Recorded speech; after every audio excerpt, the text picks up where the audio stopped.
Atenção, emissoras curiosas, para 3 fatos curiosos do dia 19 de junho. Em 1974, o compositor carioca Cartola lançou seu primeiro álbum solo, aos 66 anos. Em 1978, o desenhista americano Jim Davis lançou o personagem Garfield, um gato preguiçoso e viciado em lasanha. Em 2012, o fundador do Wikileaks, Julian Assange, pediu asilo na embaixada equatoriana em Londres por temer extradição para os Estados Unidos. Está entrando no ar o programa que acaba com todas as suas dúvidas. Olá, curiosos! Bom dia, curioso! Bom dia, curiosa! Hoje é 19 de junho de 2021. Está começando o Olá, curiosos! Olá, curiosos número 45. Tudo o que você sempre quis saber sobre qualquer coisa. E vamos para os destaques do programa de hoje. Só alguns, hein? Histórias secretas da Turma da Mônica. Secretas mesmo, tem muita coisa que você nem imagina. Curiosidades do herói japonês Super Dínamo. Adorava quando o Super Dínamo mandava o boneco na escola no lugar dele. Meu ídolo, Super Dínamo. A descoberta de um lobisomem. Verdadeiro ou farsa? E quais são suas dúvidas sobre morcegos? Guilherme Domenichelli vai tirar muitas delas. E a versão do sucesso Trem-Bala com Beck e os tiozão. Tudo isso e muito mais no Olá Curiosos de hoje, que começa com aquela nossa rodada de lembretes. O primeiro é que todos os dias nós estamos com pequenos vídeos, todos muito curiosos, no nosso canal no TikTok e no Instagram. Vídeos curtinhos, todos muito curiosos, como esse aqui agora, que você vai ver. O seriado Alf teve 102 episódios divididos em 4 temporadas, produzidas entre 1986 e 1990. O nome do alienígena era Gordon Shumway e ele vinha do planeta Melmac. Então por que o seriado se chamava Alf? Alf é a sigla de Alien Life Form, forma de vida alienígena.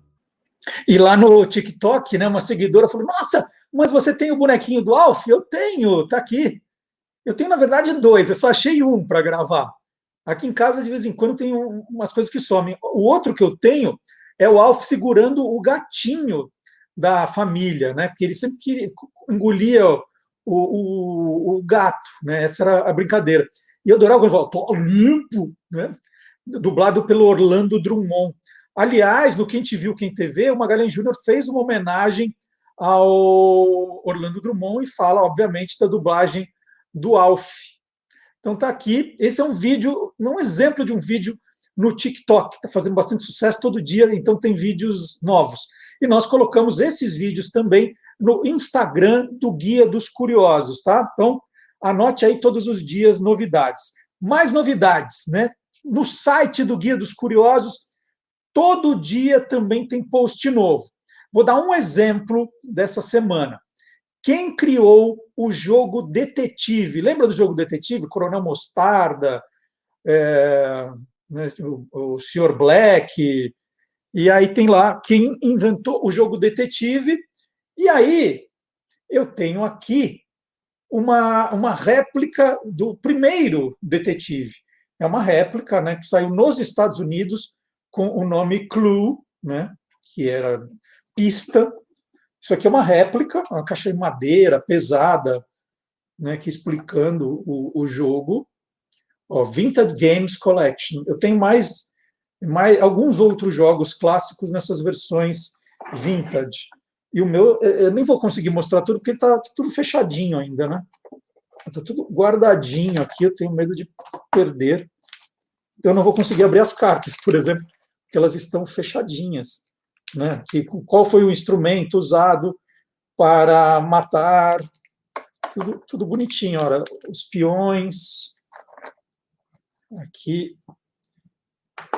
o porta-solução, aqui vai dentro, então, quem matou, que arma usou, em que local matou, para quem já jogou.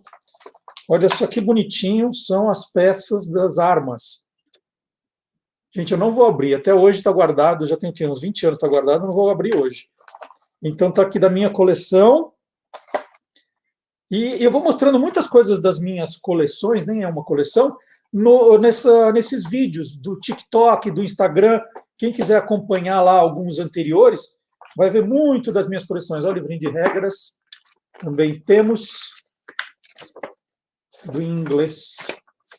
Então está aqui. Então, quem quiser saber, no site do Guia dos Curiosos tem toda a história do jogo detetive. Quando ele chega no Brasil, quando ele foi lançado na Inglaterra, quais as mudanças quando ele foi adaptado para os Estados Unidos, tem tudo isso no site do Guia dos Curiosos.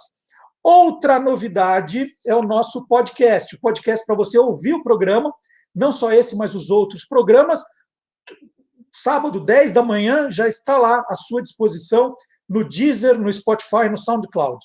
Precisa pagar alguma coisa? Não. Você pode baixar o aplicativo e ouvir a hora que você quiser. Né? Baixa o programa, para não ficar gastando ali seus dados, e ouve a hora que você quiser também. Para quem tem gente que prefere ouvir, né? Para ter aquele lado lúdico do que era o rádio, então está à sua disposição também. Deezer, Spotify e SoundCloud. Outras novidades, né? Todos os dias também, de domingo a domingo, no Instagram e no Facebook, e no Twitter também, nos três. Instagram, Facebook e Twitter, nós colocamos as efemérides do dia. Nós selecionamos 5 e colocamos lá elas ilustradas, às vezes com som. É muito legal. Né? Então, você começa o dia com as curiosidades. Se você gostou, você pode tirar um print da tela e espalhar. Né? É muito legal. Está muito bonitinho as nossas efemérides. E, se você quiser mais do que as 5, você fala, nossa, mas só aconteceu isso nesse dia? Não. Tem muito mais no site do Guia dos Curiosos. Aí a lista é enorme, gente. A lista é enorme.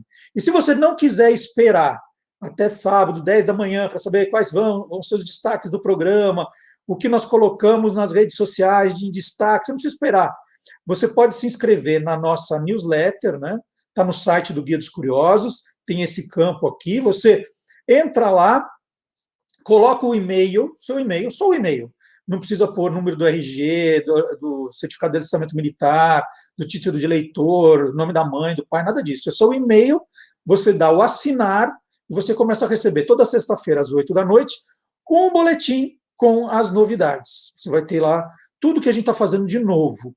Você cansou, não quer receber, tem muito e-mail para ler, você só se cadastra e seu nome sai da lista e para de receber. E se por acaso você se cadastrou e não encontrou na sua caixa de entrada, dá uma olhadinha no spam. Às vezes você precisa liberar na primeira remessa para ela começar a entrar na sua caixa postal toda semana. Aí, último aviso, e tem nosso e-mail também, olacuriosos@guiadoscuriosos.com.br. Se você quiser mandar uma foto, uma sugestão, né, você faz alguma coisa diferente, que acho que vale uma citação no programa, você manda para cá. Né? O que é escrever para um colunista? Olha, tem uma dúvida, ele não falou, não explicou direito, tá um momento, fiquei com essa dúvida. Manda para cá, olacuriosos@guiadoscuriosos.com.br. Então vamos lá, vamos começar o nosso programa. Lobisomem, existe ou não existe? Verdadeira ou farsa? Começando o programa com Gilmar Lopes.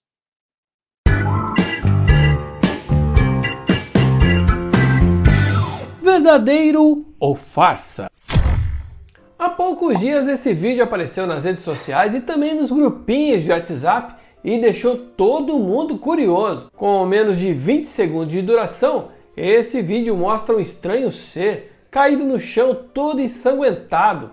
E o texto que acompanha esse vídeo afirma que ele seria um lobisomem que foi morto a tiros. O áudio que acompanha essa imagem afirma que essa é uma prova de que lobisomem existe mesmo. Ou existia, né? Porque esse aí morreu. E agora, hein? Será que isso é verdadeiro ou farsa?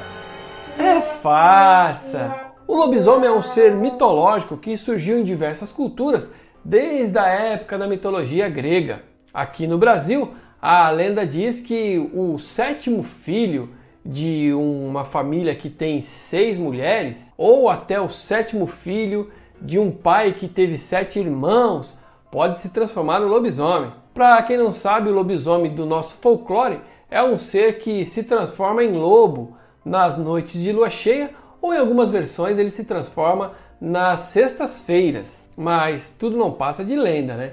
Mas esse vídeo, que foi bastante compartilhado aí, é apenas um boneco, uma escultura feita por um artista norte-americano chamado Joseph Rob Kobaski. No seu perfil do Instagram, Kobaski se define como um escultor freelance para efeitos visuais. De acordo com o site IMDb, esse artista já trabalhou em 3 filmes como supervisor de efeitos visuais, dentre outras funções. Esse vídeo, que ficou famoso no WhatsApp aqui no Brasil em junho de 2021, é na verdade de uma publicação dele feita 3 meses antes, lá no seu perfil do Instagram.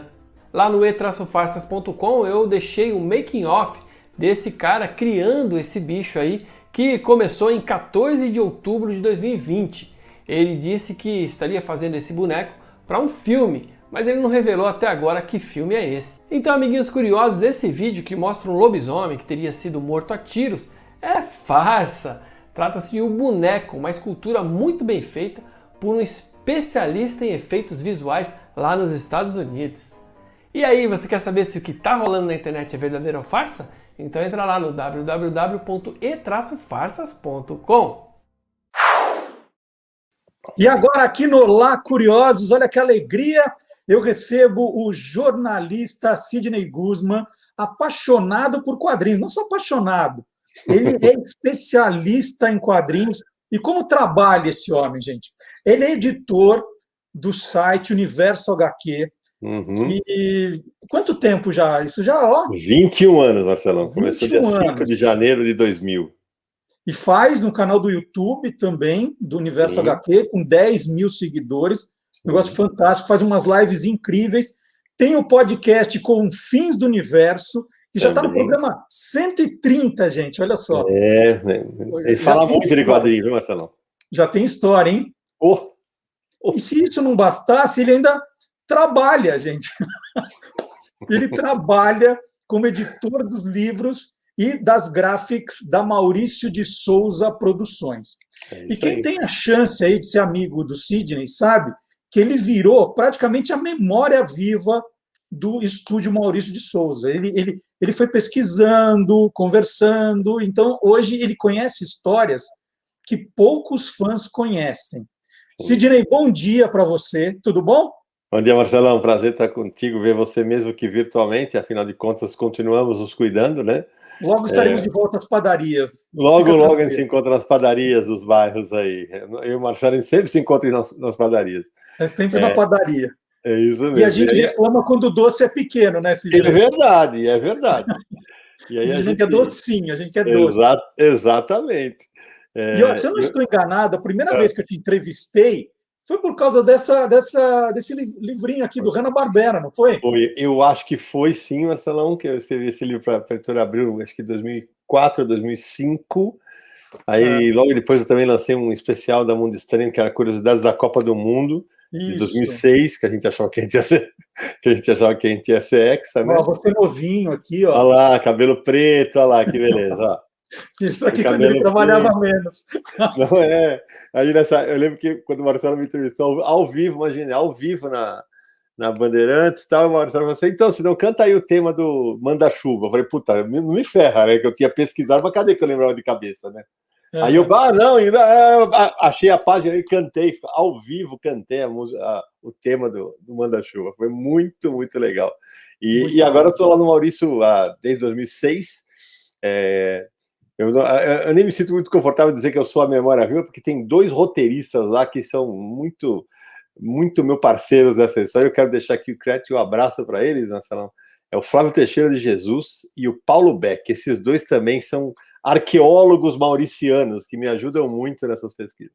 Sim, mas ó, cada um sabe um pouquinho. Você conversou com os 2, mais do que você aprendeu, e você concentrou tudo. Então você é o que sabe mais, Sidão. Eu sou o que bota, eu sou o megafone, né? Eu sou o que espalho. Bom, ó, eu falei de toda a sua ficha aqui, só não falei que você é corintiano também, igual o Eu Cascão, não, né? eu não sei do que eu estou comemorando, mas tudo bem, né? Fazer o quê, né? Eu acho que esse ano vai ser triste para nós, mas tudo bem. É, o É, anticlimax. corintiano como o Cascão, mas falaremos disso também, se o Cascão de repente não virou casaca. Ah, E... é? Então, peraí, vamos começar do começo. A primeira pergunta para você é que é uma dúvida que todo mundo tem. Afinal de contas, o Souza, do Maurício de Souza, é com S ou é com Z? Toda Essa, vez eu tenho que entrar na internet para ver esse negócio. eu costumo dizer que eu brinco com o Maurício que o nome do Maurício tem 2 erros de revisão. Porque é Maurício sem acento e Souza com S. Então, cara, a gente manda, quando você manda um release, tá sempre certinho, Maurício sem acento e Souza com S. Sai a matéria, tá lá com Z, Maurício com acento e tal. Aí eu viajo muito com o Maurício, viajava, né, quando o mundo existia ainda, mas a gente vai voltar a viajar. Aí a vira e mexe, aeroporto, Maurício, me dá teu RG, tal, não sei o quê, para pegar, para apresentar na passagem e tal. Aí eu, Maurício, teu nome é com Z? O teu Souza é com Z? Como assim? Aí ele conta só que é muito da cabeça do artista, né, cara? Acho isso muito legal. Porque ele falou, sabe por quê, Sidão? Sabe por que eu prefiro o S? Porque o S ele é tudo redondinho, as curvas, é tudo mais suave. O Z é pontudo, a ponta machuca. E ele adotou o S, e desde então é Maurício de Souza com S, mesmo que no RG ele seja com Z.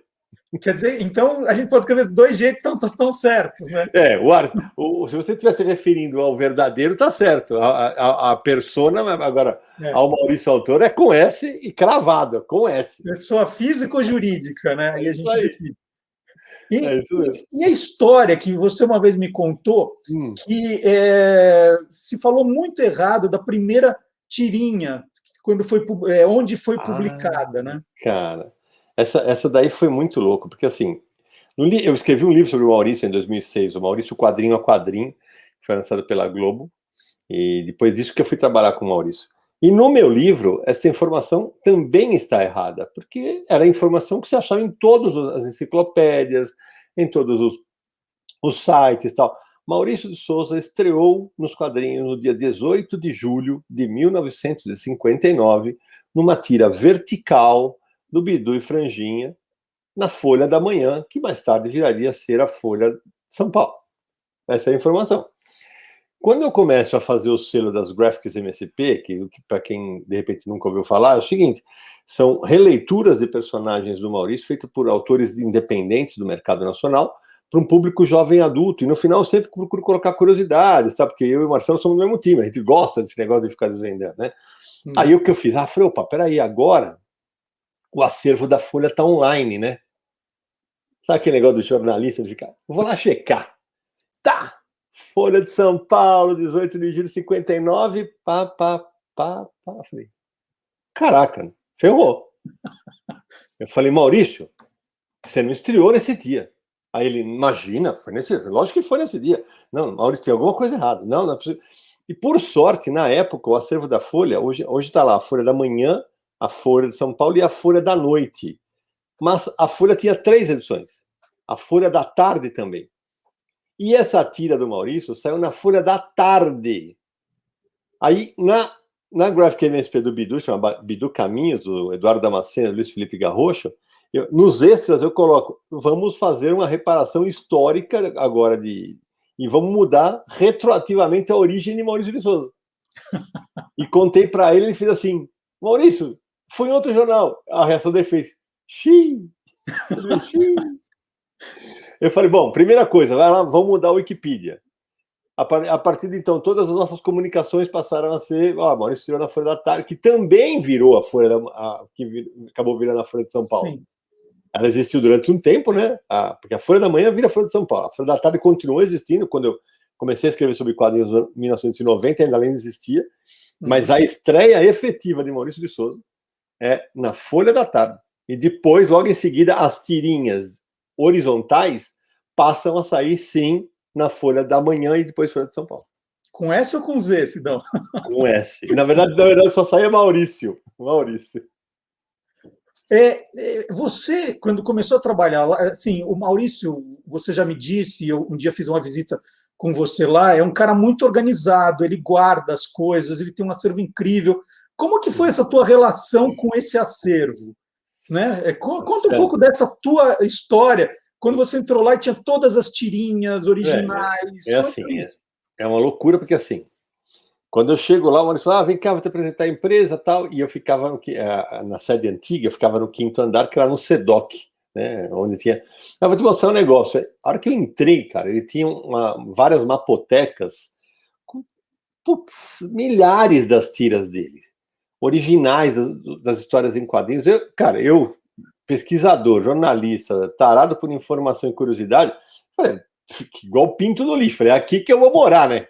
É aqui que eu vou morar, porque eu comecei a desenvolver produtos com caráter histórico, e aí eu falava, bom, aqui é a minha chance de cruzar a informação, checar uma informação ali, e ainda assim tem horas que a gente é um processo de arqueologia constante. Eu já mudei algumas origens de personagens, inclusive, que a gente vai falar daqui a pouco, em pesquisas recentes. Eu falei, mas quando eu cruzei a informação, eu falei, pera, aqui tem gato. Eu falei, não, aqui tá errado. E aí então para mim foi uma delícia. Por exemplo, hoje o acervo da MSP certamente por parte da empresa não está mais aberto a todo mundo. Então, por exemplo, agora tem um pessoal de biblioteconomia que toma conta, tal. Se eu precisar de alguma coisa, eu falo, eu quero a tira do dia tal, a revista tal, para ninguém ir lá ficar manuseando, tal, porque existia esse risco, né? Nem todo mundo era cuidadoso como eu. Então vamos falar dos personagens, mas vamos Vamos. controlar do curioso. Né? Vamos. Tem aquelas coisas que a gente já sabe. A Mônica, baseada na filha do Maurício, hoje trabalha lá. Não, eu queria coisa que só você conhece. Você, o Flávio e quem que eu... E o Paulo e Beck. o Paulo. Só que você, o Flávio e o Paulo conhecem. Tem algumas, viu? Tem algumas. Vamos começar pela Dona da Lua, né? Pela Dona da Lua, né? A Mônica, né? Por exemplo, porque a Mônica, quando ela surge, Marcelão, é muito comum, mas é muito comum você achar matérias em que dizem assim, a Mônica, quando ela surge, tem uma tira clássica, dia 3 de março de 1963, a estreia dela. Ela bate no Cebolinha, ele tá andando meio fio e leva uma coelhada. Aí logo depois, ela volta a aparecer e é divulgada a informação. A Mônica, quando surgiu, era irmã do Zé Luiz.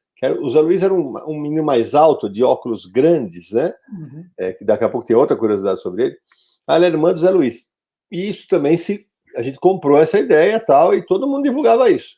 Até que, de novo, vai ser um amigo aqui fazendo uma Graphic MSP e tal, eu e o Flávio mexendo nas coisas a gente fez uma coleção da Salvati, que vinha umas estatuazinhas muito bonitinhas e tal, e a gente descobriu que a história não era bem assim. Originalmente, essa tira em que seria citado que a Mônica era irmã do Zé Luiz, ela sai no dia 10 de março de 63. O Zé Luiz fala assim, lá vem aquela nossa nova vizinha, que ela é muito forte e briguenta, vou apresentá-la a você. E ela aperta a mão do Cebolinha e esmaga a mão dele. Acontece que, um ano e meio depois, no dia 6 de setembro de 64, dentro da Folhinha de São Paulo, o seu Maurício muda o texto e coloca, tá vindo aí a minha irmãzinha, em vez daquela nossa nova vizinha. Uhum. Então todo mundo, ela é irmã do Zé Luiz, ela é irmã do Zé Luiz. Por quê? Porque a Folhinha era muito mais lida por crianças, né? E a Folha de São Paulo mais pelos adultos. A gente só foi descobrir essa informação cruzando dados. Eu inclusive, publiquei isso nas curiosidades de uma Graphic MSP chamada Mônica Tesouros, da Bianca Pinheiro. E essa ideia de o Maurício tinha mudado, eles vão ser irmãos, tal, ela durou 6 meses, Marcelo. Depois foi abandonada e a Mônica passou a ser filha única. Tem outros personagens que vão ficando pelo caminho, assim, que eles aparecem e somem, assim, desse mesmo jeito? Tem. Por exemplo, quando a gente fez uma também, sempre nessa arqueologia, com a ajuda dos meus amigos, eu vou descobrindo essas coisas. Na Graphic MSP do Piteco Fogo, do Eduardo Ferigato, sempre nos extras eu coloco o Piteco de Maurício de Souza, que é onde eu conto essas coisas, essas informações, né? Em 68, o Piteco todo mundo conhece. Homem das cavernas, solteirão, que foge da Tuga, não quer casar com ela, tal. Só que é o seguinte, em 68 teve uma sequência de tiras em que o Piteco tinha pai, mãe e 3 irmãos. Um dos irmãos tinha uma frota de dinossauros táxis. A Úrsula, que era a outra irmã, era escritora, e tinha um pequenininho que era uma cópia do Piteco, chamava Tequinho. Uhum. Todos eles foram esquecidos com o tempo, foram abandonados com o tempo, e nunca mais falou disso. Mas, assim, é muito curioso, porque essas idas e vindas dos personagens vão acontecendo com alguma frequência. E, assim, aí você fala assim, mas por quê? Porque o autor decidiu mudar. Uhum. O autor decidiu mudar. A gente sempre fala, na Turma da Mônica inteira, Marcelo, inteira, a gente vai ter famílias que têm irmãos, vamos ter o Cebolinha, que tem a Maria Cebolinha, vamos ter o Chaveco, que tem a Chabel, e vamos ter a Tina, que tem o Toneco. Os mais novos falam assim, quem? Toneco? Pois é, a Tina, quando surge, ela era uma hippie, ela era uma personagem hippie, ela usava aquele medalhão, o visual era muito diferente e tal. Ela era baiana, ela e o Rolo eram baianos, né? E ela surge como coadjuvante das histórias do irmãozinho dela chamado Toneco. Só que o pessoal se encanta com uma personagem mais adolescente e tal, e ela vai mudando, ela vai tomando espaço. O Toneco hoje praticamente não aparece, né? Eles tinham, por exemplo, a família deles tinha um personagem um papagaio que chamava Palestrino. Então é para ver como as criações vão ganhando novos contornos e vão mudando com o tempo. Isso é um grande barato do quadrinho em geral, mas no Maurício, acho que até porque ele tem muito, mas muito personagem, isso aconteceu demais. Falei da Mônica agora há pouco, tem uma que eu adoro contar essa história, porque nem todo mundo sabe. A Mônica, durante muito tempo, o coelho dela não teve nome. Todo mundo sabe, não, é o Sansão. Não foi o Sansão, é Sansão. Sansão para quem é mais novinho, né? Mas demorou para ele ser batizado, cara. Ele demorou um bocado para ele ser batizado. Ele foi batizado em 83, em setembro de 83. 20 anos depois que ele apareceu a primeira vez. Teve um concurso nas revistas no Brasil inteiro. E na revista Mônica 161 da Abril, o nome foi dado por uma leitora, deixa eu ver se eu acho o nome dela aqui, por uma leitora chamada Roberta Fati Carpi. E quando a Mônica fez 50 anos, em 2013, 30 anos depois, eu promovi o encontro do Maurício com essa menina, que hoje é adulta, tem filhos, né? Uhum. Ela visitou a MSP, foi um grande barato. E já que eu falei de Sansão, tem duas que eu acho sensacionais. Tem uma tira de 8 de outubro de 64, que a Mônica fala assim, poxa, Coelhinho, você está feio mesmo, hein? Quem sabe se eu tirar este tijolo de dentro dele? Ela batia nos moleques com um tijolo dentro do Sansão, velho. Uhum. Um tijolo. Então, dentro do Sansão já morou um tijolo. E em setembro de 70, na revista Mônica 15, da editora Abril, tem uma história chamada A Ameaça do Coelhinho. Dentro do coelho passa a morar um gnomo. Um duende, cara. Um duende. E que ele ia lá para ajudar a Mônica, para que ela não fosse tão vítima dos meninos, pumba, tinha um duende. Então, quer dizer, as histórias dos... Mas podia ser pior, podia ser uma bigorna, né? Então, né? Vai vendo, né? Mas, assim, os personagens... E é um reflexo do tempo, né, Marcelo? Porque, assim, óbvio que nos anos 60, isso era o que se via nos desenhos animados. Hoje ninguém vai colocar um tijolo dentro para bater numa criança. Mas na época era o que estava em voga. E o Maurício bebia dessas fontes e acabava aplicando nos desenhos dele, nos quadrinhos dele. O Cebolinha não tinha um outro irmão, outra irmã também? Uma história assim? Essa história é espetacular, porque assim, o Cebolinha, a gente falou já das famílias, né? O que aconteceu é o seguinte, o Cebolinha, ele já tinha a Maria Cebolinha, que é, curiosamente, né, a primeira filha do Maurício que é transformada em personagem. Porque a Maria Cebolinha, ela é a Mariângela, a filha mais velha do Maurício. Então, era a família que tinha 2 filhos. A Magali era um só, o Cascão era um só, a Mônica era um só, tal. Quando foi abandonado o negócio do Zé Luiz, né?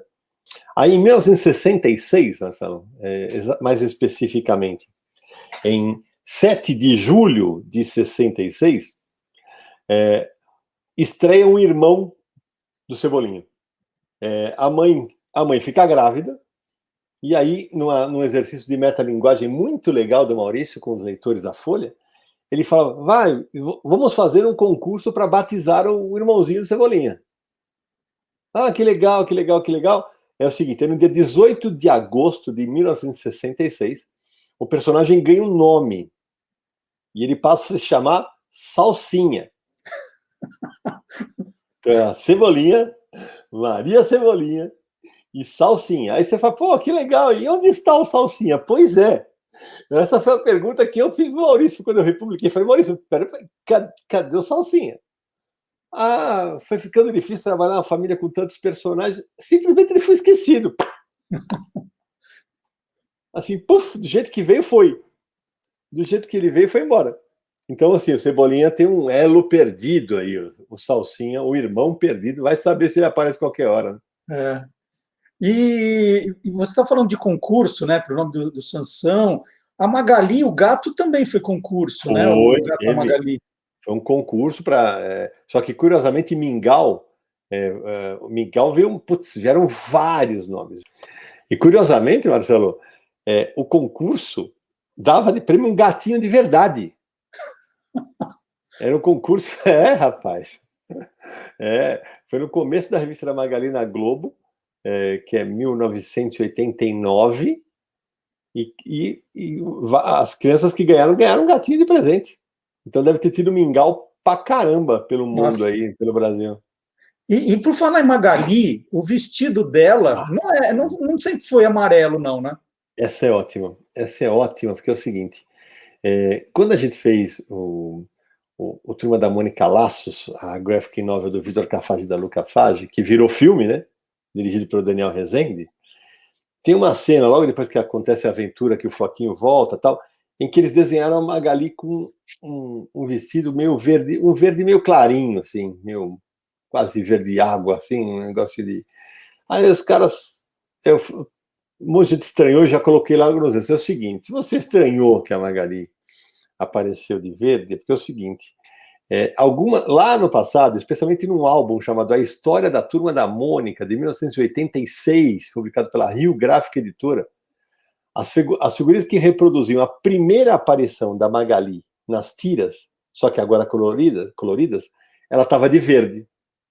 Então foi uma homenagem que a gente resolveu fazer para a Magali. Ela está de verde no vestido, com um verde bem clarinho. É mais uma dessas curiosidades malucas aí que rolam no universo mauriciano. O Jotalhão, você me contou, ele era cor-de-rosa quando ele começou. Ele não era um elefante. O Jotalhão era cor-de-rosa porque ele foi criado para ser mascote do Jornal do Brasil, né? Que ele era impresso em papel cor-de-rosa, né? Aí depois, quando o negócio não dá certo, quando ele passa a sair na folhinha, ele fica verde. Por falar em folhinha, tem um negócio legal, Marcelo. Todo mundo, você perguntar quem é o cientista da Turma da Mônica? O cientista da Turma da Mônica é o Franjinha, todo mundo fala. Só que nem sempre foi assim. O Franjinha, no começo, ele era só um moleque meio mimado, meio birrento, assim, tal. Para ele começar a desenvolver o lado de cientista, mas demorou um bocado. O cientista da turma, na época, o meu cachorro acabou de abrir a porta do quarto do meu filho. Olha que espetáculo. Olha lá. Espetacular. Mas demorou um bocado, velho, porque assim, nas primeiras histórias da revista da Mônica, por exemplo, tem histórias em que o Franjinha, no número 1, ele já é cientista. Na número 2 ou 3, o cientista é o Zé Luiz, aquele que era para ser o irmão da Mônica.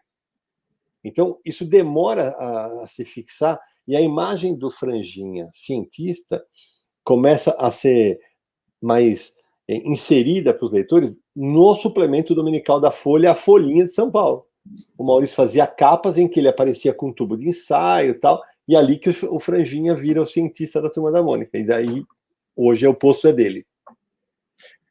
No comecinho da nossa conversa, quando eu falei de você corintiano, você falou, mas o Cascão virou casaca.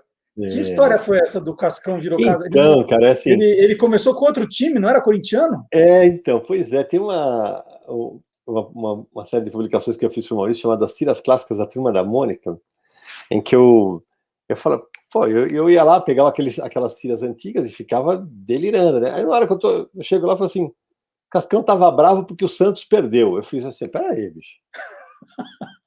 Falei, porra, Maurício, peraí. Como assim, velho? Você tá falando que o Cascão não era corintiano? Aí ele se deu, essa história é longa, não sei o quê, sabe? Porque no começo, o Maurício não tinha fixado que time cada um torcia. Então, pintava uma oportunidade, que era naquela fase que o Santos ganhava tudo, né? Aí ele pegou e colocou o Cascão como... O Cascão se efetiva como corintiano no período da fila, que vai acabar em 73. Tem até uma história clássica aí. 77. Desculpa, em 77, que eu falei, bobagem, em 1970, vou repetir. No período da fila, que acaba em 1977, né? E tem uma história clássica que o Maurício promete numa tira que se o Corinthians saísse da fila, o Cascão tomaria banho. E aí o Corinthians bate a Ponte Preta, e aí agora vai, aí o Maurício para falar bonito, ele tergiversa, ele fala, não, se o Cascão for mergulhar no rio, ele vai acabar poluindo mais o Rio Tietê, deixa isso para lá, não sei o que e tal. E ali ele virou corintiano. E nessa época o Maurício começa a definir. Então o Cascão era corintiano, o Cebolinha era palmeirense, a Mônica São Paulina e a Magali Santista. Porém, há histórias em quadrinhos em que o Cebolinha aparece com a camisa do São Paulo e com a bandeira do São Paulo. Isso demorou para se fixar. Agora, hoje não. Hoje cada um é o mascote de um. Mas é assim mesmo, criança demora às vezes para escolher. É isso. É exatamente isso.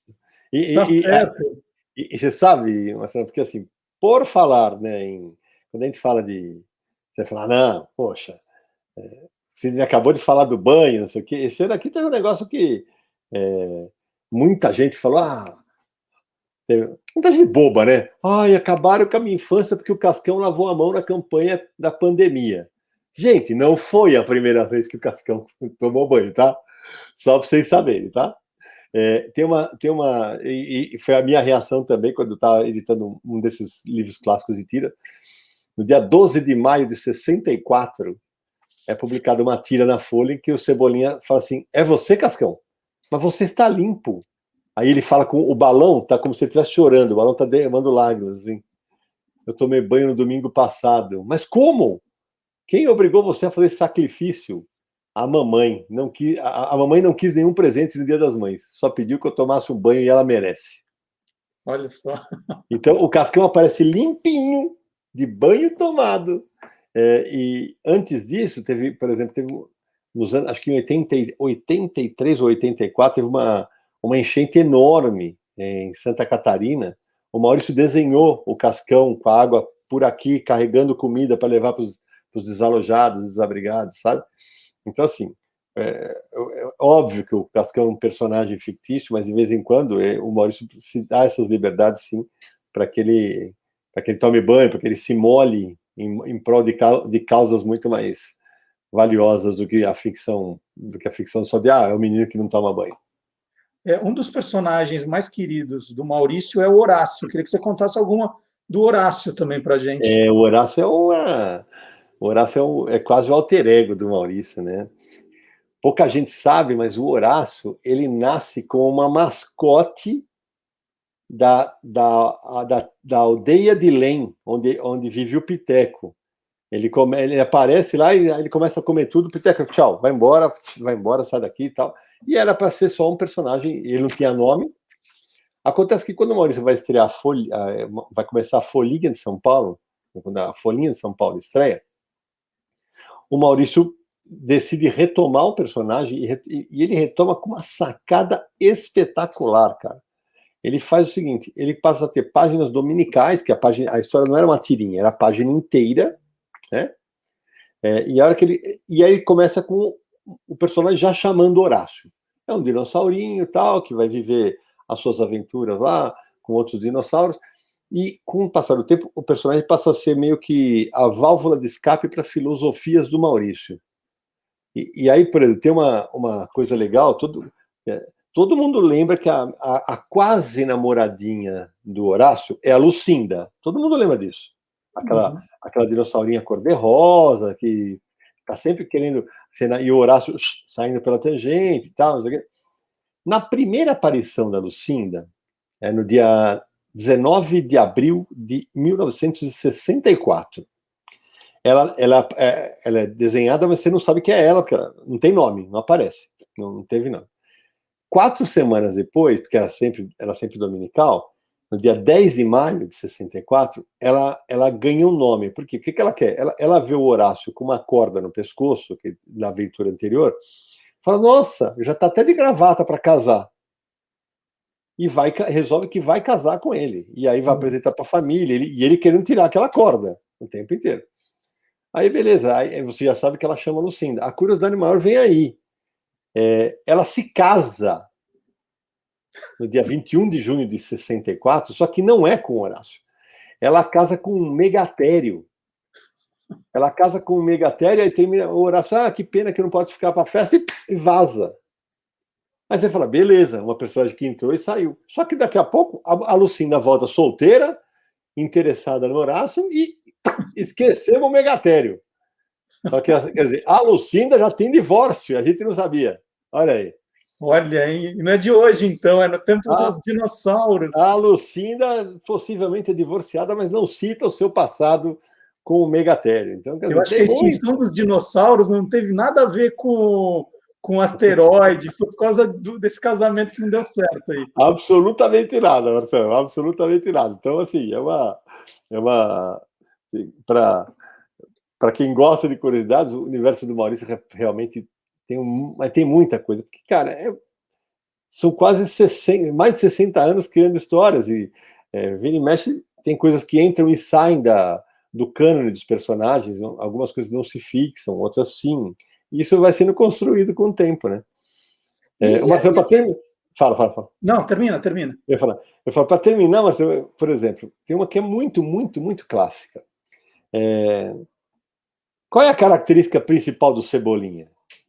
É o trocar o R pelo L. É isso, né? É trocar o R pelo L. É o que acho que chama-se dislalia, né? Eu falei, é isso. Desde sempre para mim era isso. Quando eu vou resgatar mais um projeto histórico, que era que foi reimpresso numa coleção muito bonita, um encadernado chamado Coleção Histórica Maurício, em que eu republiquei todas as primeiras histórias em quadrinhos do Maurício, publicadas em 1960, em uma editora chamada Continental, que depois virou Outubro. E ali era uma história do Franjinha e do Bidu, e surge o Cebolinha. E aí vem uma das coisas malucas, vem algumas coisas malucas. O Cebolinha, ele não falava eu quero, ou então calamba. Ele falava como uma criança. Então ele, por exemplo, franjinha virava fanzinha. Quelo era telo. Chovendo era sovendo. A simplificação, entre aspas, para a troca do R pelo L demorou para acontecer. É posterior. E aí sim fica sendo a característica dele. E nessa coleção, Marcelão, para a gente saber, eu sempre tive na cabeça, eu coloquei isso em publicações minhas, tal, que o Cebolinha estreou no dia 15 de junho de 1960, numa tira na Folha de São Paulo. Só que aí lá vão os arqueólogos da MSP mexer, né? E aí eu estou cruzando informações e eu descubro que a primeira aparição do Cebolinha não foi nas tiras de jornal. Então, dos 4 principais personagens do Maurício, ele é o único que estreia numa revista. Ele está numa dessas revistas que foram publicadas pela Continental, numa história chamada Concurso de Robustez Canina. Ela foi publicada na revista Zastras, da editora Continental, em março de 60. Ou seja, 3 meses antes dele estrear nos jornais. Ele já foi publicado numa revista. E é muito legal porque o visual muda completamente. O Maurício estava testando ainda, aí quando ele vai para o jornal, fala, aqui vai ficar mais bonitinho com o cabelo desse jeito. Então, assim, esse ir e vir de origens, essas ajeitações retroativas, fazem parte do nosso dia a dia lá no bairro do Limoeiro. E só para terminar a nossa conversa, vamos falar só do filme, né? O Laços, você citou agora, foi um filme marcante para todo mundo, né? Assim, me pegou meu filho, pegou minha mulher, pega todo mundo, é muito emocionante, né? Você vê os personagens em carne e osso, né? O live action. Como é que está o próximo, né? A pandemia deve ter bagunçado tudo, né? Marcelo, a gente teve uma sorte e um azar, né, nessa história da pandemia. Eu já explico por quê. Bom, primeiro falando do Turma da Mônica Laços, foi um sucesso gigantesco, né? O Vitor e a Luca Fage, 2 irmãos mineiros talentosíssimos que eu convidei para fazer essa Graphic MSP. Por que deu tão certo? Porque eles têm a essência dos personagens. Eles são muito leitores de Turma da Mônica. Aí você pega a essência do personagem do Maurício e coloca numa história que é longa, que é uma coisa que a gente não tinha, né? Com aventura, com mistério e tal. Aquilo rendeu e conquistou milhões e milhões de espectadores do Brasil inteiro. E como os dois fizeram uma trilogia, Turma da Mônica, Laços, Lições e Lembranças, primeira coisa que ele falou, pô, peraí, né? Aí, o Lições terminou de ser filmado em fevereiro de 2020, antes da pandemia começar. Ele está todo filmado, ele já está todo editado, a gente já assistiu. O filme é espetacular, espetacular. O pessoal pode se preparar para muita emoção no filme. Só que aí, vamos estrear em julho? Não dava por causa da pandemia. Vamos estrear do ano passado. Vamos estrear em dezembro? Minta, vou repetir. Então, vamos estrear em dezembro de 2020, que era a data prevista?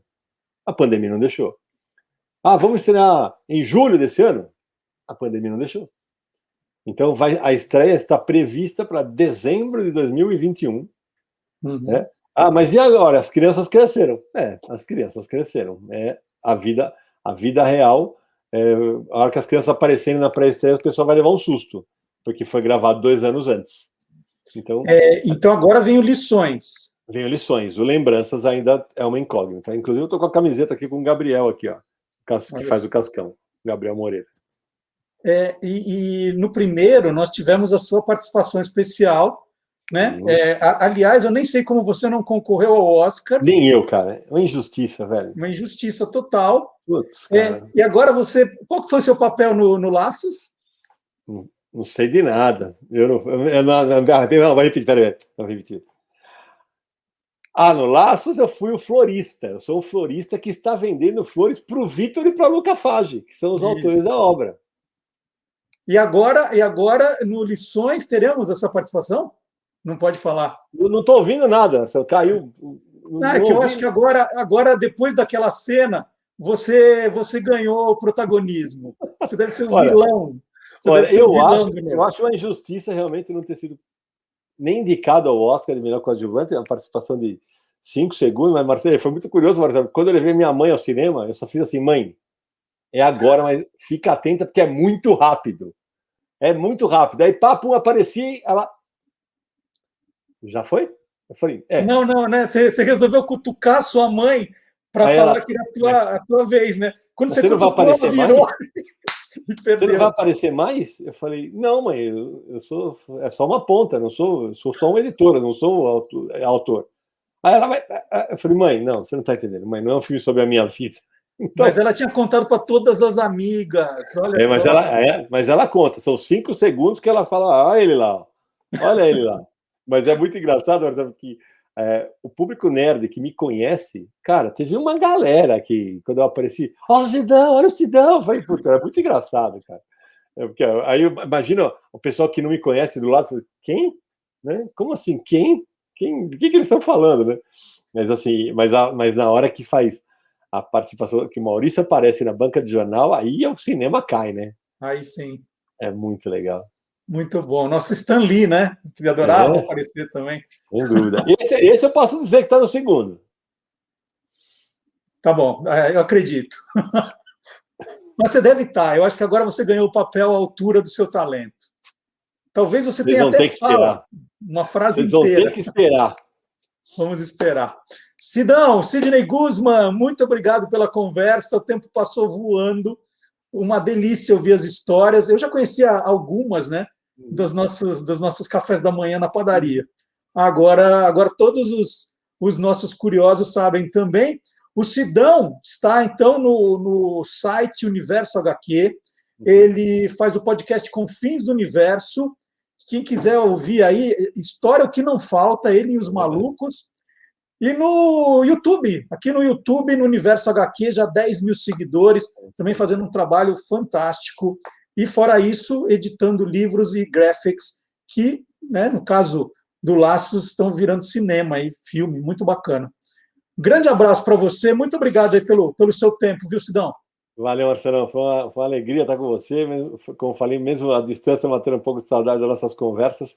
E para todo mundo que curte quadrinhos, os endereços que o Marcelo passou aí, ó. E detalhe, a gente fala de quadrinho não só para quem é entendido de quadrinhos, que a gente quer trazer mais gente que quer descobrir esse universo. Então, obrigado, Marcelo, pelo E muito convite. a parte histórica, né? Não é Sim, só sim, sim, muito. vamos ficar falando da Sim, não, cor a do gente, quadrinho. É a gente tem, história total, é sim, pesquisa. sim, a gente tem programas com história de personagem, a gente tem programa, por exemplo, que a gente explica como é que é a tradução de quadrinhos, como é que é a revisão de quadrinhos, como é que é a colorização de quadrinhos. Então a gente vai esmiuçando as etapas de produção para justamente abraçar um público. A gente tem muita essa preocupação de, para quem não é um leitor habitual, para que a pessoa entre nesse universo e fique conosco, porque hoje tem, como eu sempre falo, existem quadrinhos para todos os gêneros, bolsos e idades. Então, todo mundo é muito bem-vindo.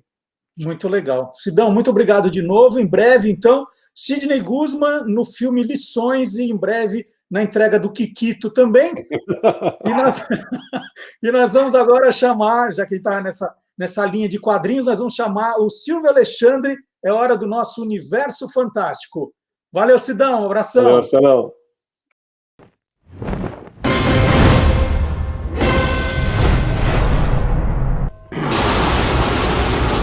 Universo Fantástico.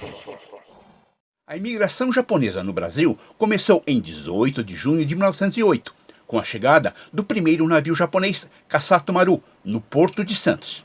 Mas foi somente nos anos 1970, com o desenho animado Super Dynamo, que as crianças passaram a conhecer os hábitos e costumes do Japão, como comer peixe cru, dormir em futon, o colchão tradicional, jogar beisebol, pescar no rio, tirar os sapatos antes de entrar em casa, sentar em tatame, comer onigiri, o bolinho de arroz, ou datemaki, o rocambole japonês, e fazer origami, as dobraduras em papel. Sim, graças ao Super Dynamo, passamos a acompanhar o dia a dia e as tradições das crianças do outro lado do mundo. Mas o que é Super Dynamo? Começou em 1967 como mangá, histórias em quadrinho, criado por Fujiko Fujio, pseudônimo da dupla Hiroshi Fujimoto e Moto Abiko. Depois foi transformado em anime, desenho animado, com 54 episódios em preto e branco, de 18 minutos cada. No Brasil, a série foi exibida entre 1973 e 1978. Super Dynamo é o garoto Mitsu, recrutado por um alienígena humanoide, Birdman, chamado no Brasil de Super-Homem, para serem os defensores da justiça no Japão. Ele é o líder do Esquadrão Dynamo, composto pelo macaquinho Bobby, chamado de número 2, pela garota Parco, a número 3, o garoto Parien, número 4, e o bebê, chamado de número 5. Todos eles receberam um capacete máscara que dá super força. uma capa que faz voar, e um distintivo em forma de P, que serve de comunicador e também permite respirar debaixo d'água. O símbolo com a letra P é porque o título original em japonês é Paman. Agora, o mais legal era o Robocópia, um boneco que, ao ser tocado no nariz preto, assumia a identidade da pessoa que o tocou. Assim, eles podiam sair para suas missões sem que ninguém percebesse a falta, e servia para manter suas identidades em segredo. Só sabíamos que era o Robocópia pelo nariz preto que ele tinha. Mitsu usava seu robô para algumas tarefas, como fazer sua lição de casa. As aventuras do Super Dínamo eram ingênuas e cheias de bom humor, uma excelente diversão que nos fazia conhecer um pouco do Japão e que fez história na televisão brasileira. Informou Silvio Alexandre, querendo muito ter um Robocópia para o universo fantástico do Olá, Curiosos! E eu fiquei conversando horas aqui com o Sidney Guzman e esqueci de mostrar o que eu estava aqui do lado, estava louco para mostrar para ele duas recordações que eu tenho do Maurício de Souza. Eu tenho outras, mas tinha duas que eu tinha deixado aqui, que é o programa de uma exposição da Mônica no MASP de outubro de 79. Né? Eu estive presente e guardei desde então. E tem aqui, olha, por exemplo, tem um histórico. Maurício, a primeira tirinha que nós mostramos, que está aqui. É um livro muito legal, tenho guardado com muito carinho dessa exposição no MASP. Esqueci de mostrar para o Sidney. Será que ele está ainda assistindo a gente? Espero que sim. Ó, outubro de 79, no MASP. Aí está aqui, ó, a equipe do Maurício.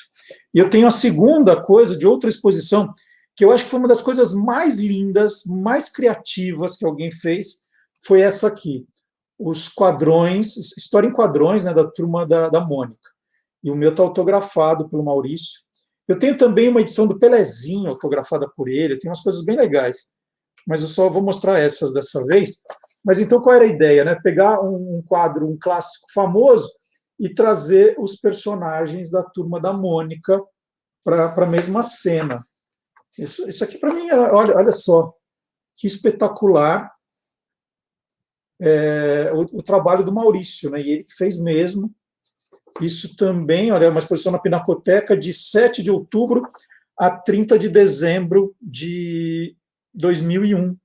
E eu tenho autografado pelo Maurício.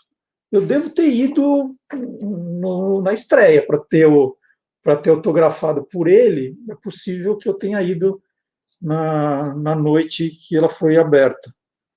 Mas é uma coisa genial, né? Deixa eu ver se eu tenho aqui mais alguma. A criação do Cebolinha em cima da criação de Adão, do Michelangelo, é um exemplo. É muito lindo, essa exposição é muito linda, dá para encontrar muita coisa. Foram 46 quadros, dá para encontrar muita coisa na internet. Que pena que eu não mostrei para o Sidão as minhas recordações aqui. Qualquer dia eu vou pegar do Pelezinho também para mostrar. Né? Vou mostrar essa também. E eu gosto de ficar mostrando essas curiosidades no TikTok, como eu já falei, hein? Não deixem de ver. E por falar em não deixem de ver, atenção para o recado, na quinta-feira passada, o Magalhães Júnior fez um programa cheio de curiosidades sobre os primeiros palhaços da TV brasileira. Eu acho muito legal. Foi lembrando de Carequinha, Piolinha, Arrelia, Torresmo, uma loucura que foi o programa, muito engraçado, muito divertido. E como eu faço todo sábado aqui, para quem não conseguiu ver, quem esqueceu, né, ainda tem chance, porque você pode ver a hora que você quiser, pode ir maratonando os programas do Magalhães, do Olá Curiosos, pode ver a hora que quiser. Eu guardo sempre um trecho, só para você entender como é o programa, como foi, e a gente vai ver agora, então, um dos momentos, foi o que eu mais gostei, na verdade. Vamos ver, então, o Quem Te Viu, Quem TV, com o Magalhães Júnior.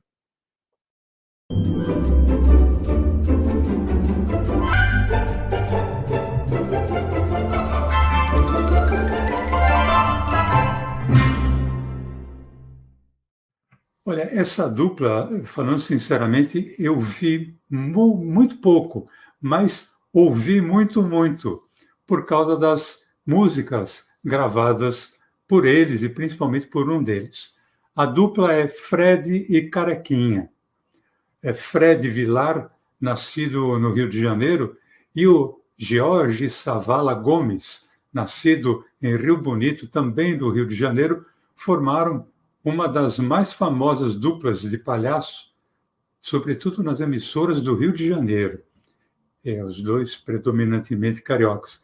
O Fred era uma excelente escada para a graça que o Carequinha fazia. Assim como o Fusarca e Torresmo, a dupla Fred e Carequinha também teve as suas aventuras transformadas em gibi. Eles eram realmente fantásticos. Mas o Carequinha, na dupla, o Carequinha era, vamos dizer, o maior. Ele tinha um bordão que era infalível, que era o "tá certo ou não tá?" E o público respondia automaticamente, né? Seja no circo ou seja público ali de televisão, né? Ali que ficava presente nos programas de televisão. E a cada disco que lançava era um sucesso. Alguns sucessos do Carequinha em disco, que foi o que me chamou muito a atenção, era o Bom Menino, que tinha ali o Bom Menino Não Faz Pipi na Cama, o Rock do Ratinho, a Marcha do Carrapato. O Carequinha teve uma importância muito grande na mudança de postura do palhaço no picadeiro e no palco da televisão. E melhor do que eu falar, é a gente ouvir o próprio Carequinha num documentário que foi realizado pelo cineasta Roberto Machado Júnior em 1976, o Carequinha, então, com 61 anos. Vamos ver. Alô, garotada! Eu descobri que sou Deus. Eu sou casado. A minha mulher, quando vai deitar, ela diz assim: com Deus me deito, com Deus me levanto. Eu deito com ela e levanto com ela, sou Deus. Tá certo ou não tá? Bom, a mensagem que eu sempre digo às crianças, que gosto de fazer em todo o Brasil, é que a criança deve respeitar a mamãe, papai, titia, vovó, não fazer bebê na cama e não passar de noite para a cama da mamãe para não atrapalhar a mamãe e o papai que estão cansados. Tá certo, não tá? Com a minha entrada na televisão, eu resolvi fazer uma nova escola de palhaço. Porque o palhaço era aquele que apanhava, que tomava bofetada, quer dizer, era um Marte. E a criança não pode encarar o palhaço como um Marte. Tem que encarar o palhaço como um herói. É essa nova escola que eu fiz do palhaço. Por isso é que as crianças aceitam o Carequinha como herói, tá certo?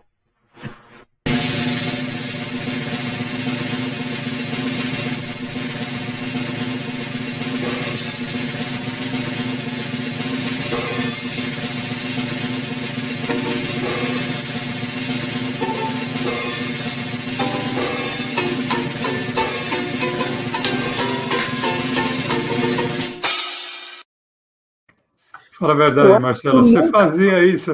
Não, eu fazia, nunca, eu não sei virar cambalhota, vou contar. Nem com a mão no chão, não sei. Agora, eu nunca tinha visto, Mago, agora que eu reparei, o Carequinha sem o personagem. E assim, a voz não combina com ele. Não. A voz combina com o Carequinha, não com ele. Agora, Marcelo, além de TV e circo e disco, o Carequinha também fez sucesso, sabe onde? No cinema. E você acabou de dizer que nunca tinha visto o Carequinha sem maquiagem, né? Nunca. Interessante é que, aí vai uma curiosidade, normalmente nos filmes em que ele fazia, ele aparecia praticamente de cara limpa. E mesmo assim, ele de cara limpa, a figura do palhaço não desaparecia. Eu separei um trecho do filme Sherlock de Araque, de 1957, em que o Carequinha fez junto com o Fred e com o Costinha. Você imagina, Carequinha e Costinha no mesmo filme. Né? Eu acho que vale a pena a gente ver um trechinho e dá para reconhecer o Carequinha por causa da voz. Vamos ver. Vamos, cada um escolhe o seu. Mas felizmente eu acho que nenhum deles tem pontaria. Quem é que não tem pontaria? Nós acertamos em vocês até de olhos fechados. Acerta mesmo? Acerta! Duvido. Pessoal, vamos mais pra trás. Eu quero ver se ele acerta mesmo. Vamos lá.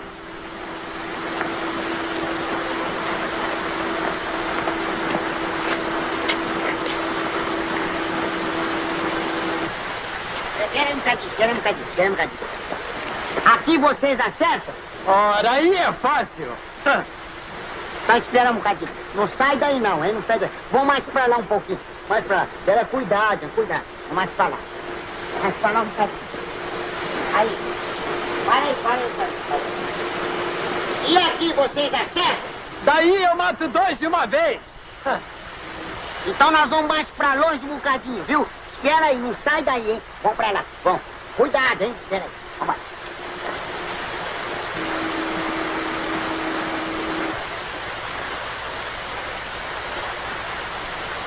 E aqui vocês acertam? Aí isso é muito longe. Venham mais pra perto, senão a gente não acerta. Até logo, hein?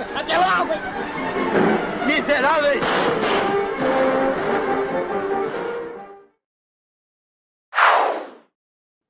E o bacana é que você se diverte, né, com o Magalhães, se informa, aprende um monte de coisa, mata a saudade, e ainda, se quiser mais, você pode entrar no site do Guia dos Curiosos, porque o bacana da curiosidade é que uma vai puxando a outra.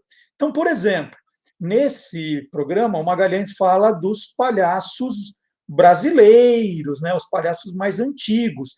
Mas aí, por exemplo, você quer saber sobre o Bozo, né, o palhaço, né? Quer dizer, um deles, o mais antigo. 12 curiosidades sobre o palhaço Bozo estão no site do Guia dos Curiosos, guiadoscuriosos.com.br. E ali você tem várias curiosidades quando o Bozo chega ao Brasil. Você sabia, aí tem uma curiosidade incrível, que o primeiro Bozo brasileiro foi o Zé Vasconcelos? Mas como assim, né? Você tem razão, Marcelo? Como assim? Tem que entrar para saber por quê. O humorista José Vasconcelos foi o primeiro Bozo do Brasil, hein? Você faz ideia? Então, está lá no site do Guia dos Curiosos. Essa é boa. Essa eu aprendi recentemente. E quer saber mais sobre esses palhaços citados pelo Magalhães Júnior? No site do Guia dos Curiosos também tem palhaços brasileiros que fizeram história. Então, mais curiosidades sobre palhaços. E se você quiser extrapolar ainda, né? Não, eu estou adorando essa história de conhecer os palhaços, eu quero saber curiosidades sobre o circo. 10 curiosidades do circo no Brasil. É assim que funciona o site do Guia dos Curiosos. Você vai viajando. Uma coisa vai puxando a outra, quando você viu, você aprendeu um monte de coisa. E não é só aprender, né? É tomar conhecimento. Tem muito assunto depois. Poder compartilhar, usar no trabalho de faculdade, usar na sua reunião no Zoom, de repente você puxa ali da manga uma curiosidade que naquela hora vai divertir todo mundo. É muito legal, então, essa viagem. Eu fui só dando um exemplo, aí começo a falar de circo, aí vai puxar uma outra, eu não vou parar mais. Mas é só um exemplo de como as coisas funcionam no site do Guia dos Curiosos, né? Você tem lá os destaques na página principal, na home, né? Ali tem o que de mais novo nós publicamos. Mas você tem lá o campo de busca, procurar, e aí você põe lá a palavra-chave que você quer e vai aparecer um cardápio de tudo que nós temos. Se você prefere fazer uma pesquisa no Google, você coloca na frente Guia dos Curiosos, por exemplo, a gente está falando de circos, põe Guia dos Curiosos Circo. Aí o Google vai trazer para você também o que nós temos de curiosidades lá. Tá? Então, essa é a brincadeira para você fazer aí na hora de um trabalho ou na hora de lazer mesmo. Tá? E tem uma notícia interessantíssima aqui. A versão de assalto à geladeira foi atualizada. O alvo agora são os potes de Nutella, gente. Uma trava antifurto de Nutella tem feito sucesso em lojas virtuais do Brasil. Essa aí, ó. Está na faixa dos R$80. É verdade, viu? Não é piada, não. Está na faixa dos R$80 e não inclui o cadeado e o pote do creme de avelã. É só aquela trava. O aparelho é um modelo mais moderno daquele imaginado pelo designer alemão Daniel Schobloch, em 2015. Depois de ouvir a reclamação de um amigo, né, o amigo falou: meu filho está comendo toda a Nutella lá de casa. O Daniel imaginou uma tampa de acrílico com cadeado para ser acoplada ao pote, que é essa aqui. Esse é como o Daniel imaginou, depois veio aquela evolução. O produto do Daniel, esse aí, né, mais simplesinho, esse acho que é mais fácil de arrebentar. Chegou a ser, na hora que você está ali com muita vontade, você quebra, isso aí fácil. O produto do Daniel chegou a ser produzido na época, né, em 2015, vendeu 10 mil unidades já no primeiro mês. Como tem criança que rouba Nutella nesse mundo, hein? Eu gostaria de um desses no meu vidro de azeitona, por exemplo. Né? O vidro de azeitona, eu não quero que ninguém mexa. Nutella eu até divido com as pessoas, vou ser franco, eu divido. E você aí, que guloseima você trancaria com cadeado para ninguém colocar a mão, hein? Qual é a guloseima dessas que tem em casa? Teria uma trava. Qual seria, hein? Vamos colocar no chat aí? Vamos? Você conta qual é a guloseima que você não dividiria com ninguém, precisaria de uma trava, tá bom? Vamos lá. No Tô Lendo da terça-feira, a gente vai contando o lado curioso dos livros, nós temos o quadro da jornalista Letícia Nascimento. E ela contou uma curiosidade muito legal sobre a atriz Marilyn Monroe. E eu resolvi trazer isso para cá para mostrar para você agora. Vamos ver.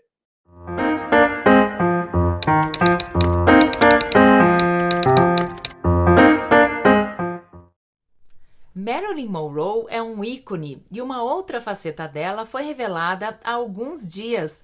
2 livros de receitas que pertenceram à atriz vão a leilão em Nova York no dia 22 de junho.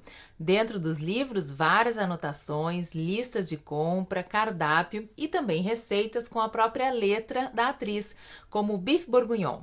Os 2 livros são The New Fanny Farmer Boston Cooking School e o outro é The Joy of Cooking. Nesse último também foram encontradas receitas de jornais anexadas com clipes e um cardápio. Os livros estão bem usados e talvez para fugir dos paparazzis ela preferisse cozinhar em casa. Em 1952 ela deu a seguinte declaração: "Já me disseram que meus hábitos alimentares são ruins, mas eu acho que não." Os livros fazem parte de um lote com cerca de 600 itens pessoais da atriz e a casa de leilão espera alcançar $75 mil pelo lote inteiro. Alguém se habilita? Marcelo, quer fazer um lance lá no leilão? Hoje eu fico por aqui e até a próxima. E eu aproveito para contar que a gente está produzindo tanta coisa, né? Eu Tô Lendo, Quem Te Viu, Quem Te Vê, o Olá Curiosa, acabou ficando uma coisa muito grande, né? São quase 4 horas de conteúdo e a gente sabe que nem todo mundo tem tanto tempo assim para ver tudo. Então, nós resolvemos que nós vamos fazer mais um Tô Lendo e depois, já na semana seguinte, nós vamos trazer o Tô Lendo para dentro do Olá Curiosos. Então, nós vamos acabar com o Tô Lendo às terças-feiras, né? Não vai ter um programa especial de 1 hora de duração. O Tô Lendo vai ficar um pouco menor e ele vem para dentro do Olá Curiosos, vai fazer parte do nosso programa. E a gente, obviamente, sempre deu destaque no Olá Curiosos para livros também. A gente sempre fala de autores. Semana passada, eu falei com o Carlos Eduardo Bartolo dos livros do Velho Oeste, por exemplo. Então, já existia esse espaço no Olá Curiosos para livros e agora vai ficar ainda mais forte. E a Letícia vem com a gente. E ela vai contar curiosidades aqui também no Olá Curiosos, diretamente de Londres, que lá na Europa tem coisa sempre muito curiosa acontecendo. Então, essa é uma das novidades. A gente tem o Tô Lendo de despedida na próxima terça-feira, como programa individual, né? Como programa à parte. Ele passa a fazer parte depois, já na outra semana, do Olá Curiosos. Então, um reforço de peso aqui, para falar mais de livros, mais de literatura aqui no Olá Curiosos. Então, aguardem as novidades. Mais um TikTok que também vem de Londres, é um produto que foi inventado na Inglaterra. Quer dizer, o nome é a marca.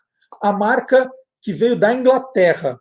E é o produto, eu não vou contar agora, eu vou mostrar o TikTok, mais um só, Você pode curtir a conta lá e assistir todos os dias os vídeos novos, tem no Instagram também. Eu vou contar a história de um produto que você cansou de ver em supermercado, já usou na sua casa, né? Será que você já se perguntou qual a origem do nome desse produto? Vamos ver? Hoje eu vou contar a origem do nome de mais um produto, o que significa Omo. O sabão em pó Omo foi criado pela inglesa Unilever em 1930. Omo é uma abreviatura, a abreviatura de Old Mother Wool, velha mãe coruja.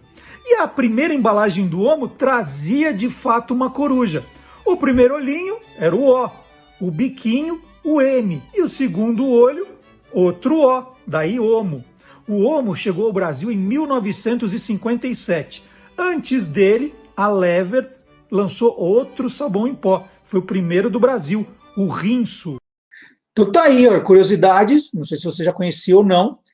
Estava lá, essa tem no Guia dos Curiosos Invenções, né? Essa curiosidade, gente, eu vou só pedir um minutinho para contar dessa história. Quando eu estava escrevendo, eu estou sem ele aqui, quando eu estava escrevendo o Guia dos Curiosos Invenções, isso em 1997, imagina, não tinha essa farra de sites das empresas, nada disso, a gente tinha que ir atrás das histórias, falando com as empresas, ligando, né, trocando telefonemas. E eu queria saber o que significava Omo, eu não fazia a menor ideia, né? Não tinha Google para procurar. Eu falei, não, vou ligar na Unilever e perguntar. Aí eu liguei e pedi para falar com o departamento de marketing, e ninguém do departamento de marketing tinha a menor ideia, porque Omo se chamava Omo, ninguém sabia. Aí falou, nossa, que boa pergunta, a gente trabalha aqui, nunca parou para se perguntar isso. Aí a diretora de marketing, eu vou pedir desculpa, porque faz tanto tempo, eu não lembro mais o nome dela, mas ela foi muito atenciosa comigo. Ela falou, nós vamos escrever para a matriz em Londres e vamos perguntar. Eu falei, será que ela vai perguntar mesmo, né? Aí uma semana depois eu recebo uma ligação dela, mas assim, exultante. Ela falou, nossa, nós recebemos a resposta, nós todos aqui estamos eufóricos com essa descoberta. E aí ela me contou do Old Mother Wool, né, da velha mãe coruja. Ela me mandou a imagem, hoje você acha na internet fácil, mas ela me mandou a imagem da primeira, o pessoal da Unilever mandou para ela, e ela me repassou da primeira embalagem do Omo para mostrar a corujinha. E é engraçado, porque a primeira edição do Guia dos Curiosos Invenções, né, que chamou o Livro das Invenções, ele tinha só ilustrações. A única foto que eu fiz questão de publicar era justamente a caixinha do sabão em pó, porque era extraordinário essa curiosidade. Falei, um sabão em pó que tanta gente compra, tão antigo, né? Na época já era um produto que tinha 40 anos de mercado aqui no Brasil, e eu nunca tinha visto alguém falar o que significava o Omo. Então é uma das grandes curiosidades, né? Numa época diferente. Hoje seria diferente, né? A empresa vai lá, coloca. E nem toda empresa faz isso também, porque tem umas empresas que fazem não tem uma preocupação muito grande com a história de seus produtos, que é uma pena. Porque não é só a história da empresa, é a história também dos seus produtos, quando eles foram lançados, porque ele tem esse nome. Isso é um trabalho legal que algumas empresas se preocupam e outras não, né? Outras fazem uns textos meio burocráticos, não explicam direito, é de uma família, não é, né? Aí põe um negócio lá que não dá para entender quem começou onde, quando, como, por quê, né? Umas coisas bem malucas. Então, o Guia dos Curiosos Invenções deu uma ajuda nesse ponto. Eu preciso mostrar um recebidos, né? Chique. Outro dia eu entrevistei aqui o Santana, que é do Paraná, e ele faz os botões da Scudetto. E é uns botões diferentes porque eles vêm com um tecidinho. Aqui eu acho que aqui não vai dar para ver, vai parecer que é papel. Mas esses botões, eles têm um tecido dentro, como se o jogador estivesse usando mesmo a camisa do time. E ele me fez esse Corinthians antigo, aqui um Corinthians retrô, deu a caixinha. Eu tenho uma pequena coleçãozinha de Corinthians que são mais retrôs, né, que eu gosto mais, e ele me mandou a caixinha. Trabalho super bacana da Scudetto. Quem quiser saber mais, pode procurar nas nossas playlists, né? Está dentro da playlist É Brasil que não acaba mais. O Santana contando como é que faz esses botões. Tem goleiro? Tem, ó. Eu sou goleiro. Eu Gente, eu sei que eu não tiro as coisas do plástico, mas é que eu gosto de conservar, tá? Então tá aqui, o goleiro, esse é o Cássio. Não, é o número 1, não é o Cássio, Cássio é 12. Ele tem toda a evolução dos escudos do Corinthians. Corinthians, ai meu Deus, esse time está me preocupando, viu? Deixando muito. Então, esses cabelos brancos que apareceram agora chamam Corinthians, todos. Bom, agora é hora. É verdade, gente, não está fácil. Ser corintiano não está fácil mesmo. Bom, agora é hora de provar que o mundo inteiro é curioso.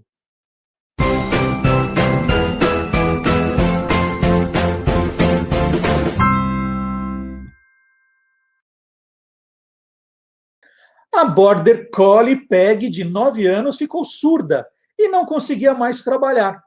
Incapaz de ouvir os comandos de seus antigos donos, Peg tinha dificuldade em lidar com os rebanhos. E aí foi deixada meio de lado, né? E acabou sendo doada. Seus novos donos, porém, ficaram tão encantados com a cachorrinha que começaram a lhe ensinar a linguagem de sinais. Os cães pastores são comumente treinados para obedecer a apitos ou comandos de voz, com instruções curtas e simples. Agora, Peg está aprendendo a entender os sinais manuais e a linguagem corporal de Chloe Shorten e do marido dela, Jason. E aí, abre aspas, né? Começamos ensinando Peg a olhar para nós em busca de sinais manuais, explica Chloe. Usamos reforço repetitivo e positivo. Ela já aprendeu a reconhecer gestos, como um polegar para cima, que significa boa menina, e uma palma estendida, indicando para ela parar. Olha que legal. Então, notícia que veio da Inglaterra com a cachorrinha que está aprendendo linguagem de sinais, né? Do jeito dela, obviamente. E agora é o momento de pedir para você não esquecer, né, nesse ponto do programa, já passamos há bastante tempo da metade do programa, pedindo para você, por favor, não esquecer de deixar o seu like. Se você estiver no Facebook, dá aquela curtida, pode compartilhar, pode comentar, é importante, pode espalhar do programa. É muito importante essa pequena doação que você faz para o programa, né? Doação de tempo, doação, olha lá, né? Não esqueça de se inscrever também no nosso canal. O Curiosinho está dando o recado. A gente precisa crescer, porque é a lógica das redes sociais. Os programas que têm mais engajamento são os que eles oferecem para mais gente conhecer, né, descobrir. Como eu falei, toda semana nós temos alguém que está aprendendo a conhecer o programa. E é importante, então, que vocês nos ajudem nisso. Né? A gente fica aqui implorando, é só para deixar um like, dar uma curtida, uma compartilhada.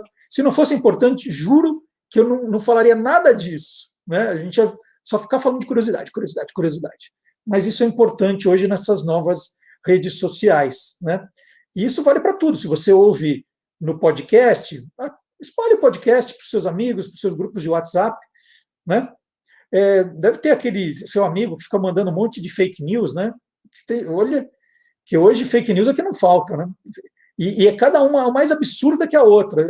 Manda para aquele seu amigo fake news e fala, olha, em vez de você ficar compartilhando aí esses fake news, por que você não curte esse programa aqui? Ó?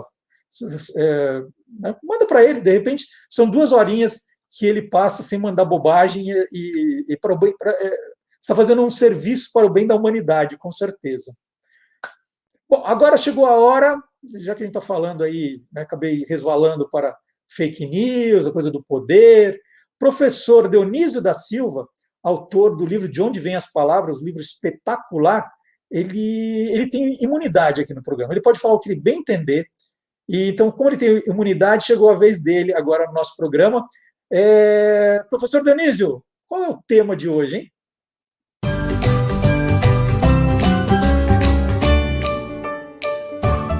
Palavra nua e crua. Meus amigos, eu estava assistindo às sessões da CPI e me ocorreu que os perguntadores, os novos inquisidores, têm um tipo de imunidade, que é a imunidade parlamentar. Eles podem dizer, perguntar, qualquer coisa, não serão processados por isso. mas eles não têm outro tipo de imunidade, a imunidade contra o coronavírus. E as duas imunidades vieram de palavras latinas com significados diferentes. Então, a primeira, a imunidade parlamentar, esse in, ele quer dizer que é negativo, é um in negativo. Como a gente diz, né? Imóvel, inábil, não tem habilidade, não se mexe. Este imune, até o século XIV, designou apenas aquele que estava livre de impostos, do serviço militar, porque munus em latim é encargo, é serviço. Então esse era o sentido de imune. A partir do século XIV, os pesquisadores como Pasteur procuraram e recorreram e encontraram no latim, é sempre o latim e o grego que são fontes para essas novas palavras, não é? Porque são línguas muito precisas. E eles encontraram o munir, que é fazer muralhas, que é fortalecer dentro, imunir. Então, esse in da segunda imunidade, que os deputados não têm, a primeira eles têm, esse in não é negativo, é dentro de. Então, é construir dentro do município fortificações, defesas para combater os inimigos, para não ter a cidade invadida pelos inimigos. E, por comparação, isto veio a designar a condição de deixar o corpo imune ao coronavírus, por exemplo, não é? Devido a essas fortificações, essas construções que se faz dentro, então, no sentido de dentro, como introduzir, não é? Então, esta segunda imunidade nasceu e se formou de um outro modo. Então, nós temos pessoas com imunidade parlamentar, por exemplo, mas que não têm imunidade contra o coronavírus, e são dois tipos de imunidade. Achei que podia ser curioso para o Olá Curiosos. Muito obrigado e até de repente. Super curioso. Professor Dionísio sempre trazendo curiosidades. E agora é aquele momento do programa que vira o trio de professores, um atrás do outro. Começou com o professor Dionísio, agora vem aí o professor Marcelo Abud. São 3 professores que vêm na sequência, né? Isso é demais no nosso programa, eu acho lindo. Professor Marcelo Abud, criador do blog Peças Raras, que é sempre o maior arqueólogo da história do rádio. Ele tem coisas ali no blog Peças Raras espetaculares, e ele é um profundo conhecedor. Ele ouve tudo de rádio que você puder imaginar, e vai garimpando coisas, conversando com personagens. Ele está fazendo o acervo próprio dele também. E ele virou um curador de podcasts aqui no nosso programa, porque o podcast está trazendo a linguagem do rádio para uma nova mídia. Então, o professor Marcelo Abud agora traz aí 2 boas dicas para quem está meio perdido na área de podcast. Falou assim, com tanta coisa, o que eu preciso ouvir? Vamos ver?